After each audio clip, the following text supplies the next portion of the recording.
That was wonderful. Thank you, Zenabu and Cecilia. And how incredible. That was like the opposite of a manel. It was all women on the panel. And I think it's worth noting that women are disproportionately impacted by malaria as mothers and caregivers and health workers on the front lines. That was beautiful to see.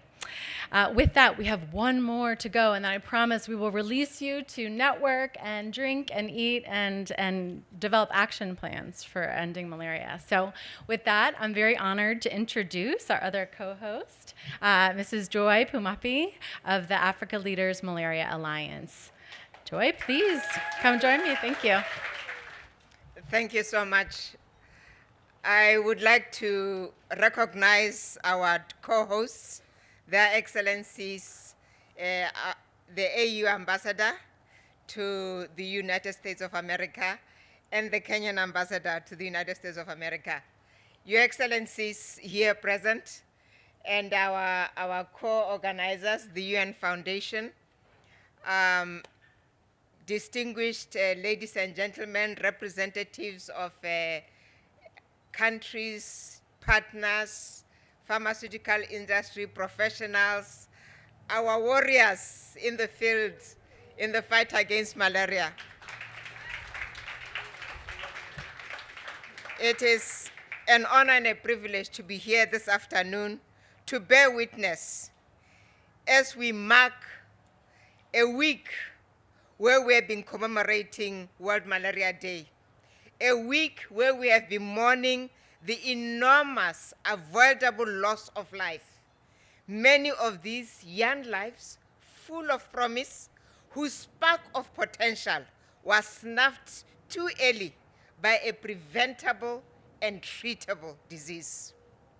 But this week has also been a celebration of all the extraordinary achievements of the past 20 years and the 10.6 million lives that developing countries, with your support, have been able to save. This is the result of an incredible cross-sectoral partnership.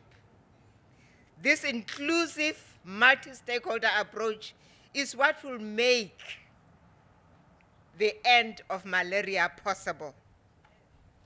It is the partnership that is demonstrated in the Global Fund, the partnership that is demonstrated by all of us here today in the multi-sectoral approaches where cross-border regional networks are being developed in Africa and in Asia. The End Malaria Councils and Funds, the civil society engagement, and the youth councils and armies that are driving change at community level. This is what will get us to the end. This week we have seen the incredible leadership across the continent. Presidents, ambassadors, civil society champions, researchers, national malaria control programs, community health workers, civil society, youth, working and raising their voices to join in the fight of what counts. Speaking with one voice, declaring that we cannot accept that a child dies every minute when we can stop it. They have shared stories of the work done in difficult and challenging circumstances to ensure that no fever gets undiagnosed and that community health workers continue to provide critical health services to those who need it most, even in the midst of a pandemic. They have demonstrated that endemic countries are in the driver's seat for the malaria elimination, whether it is in the engagement of communities working with mothers, ensuring that LLINs are distributed and used, or IRS is accepted, or that RDTs and treatments are made available at community level, including new technologies like the injectable artesunate, or that researchers help in the development of a vaccine, or youth introduce new technologies such as the use of drones, as you saw in the video that was presented by His Excellency President Kenyatta, or ramping up manufacturing. We have seen that it is possible. However, we have also seen that this progress is under threat. and it has stored. And that if we do not replenish the global fund, all will be lost. We will regress. This week and today, multiple voices have resonated all the way from Africa and Asia to Washington, D.C., to London, to Paris, to Berlin, to Tokyo, to Ottawa, and many more cities around the world.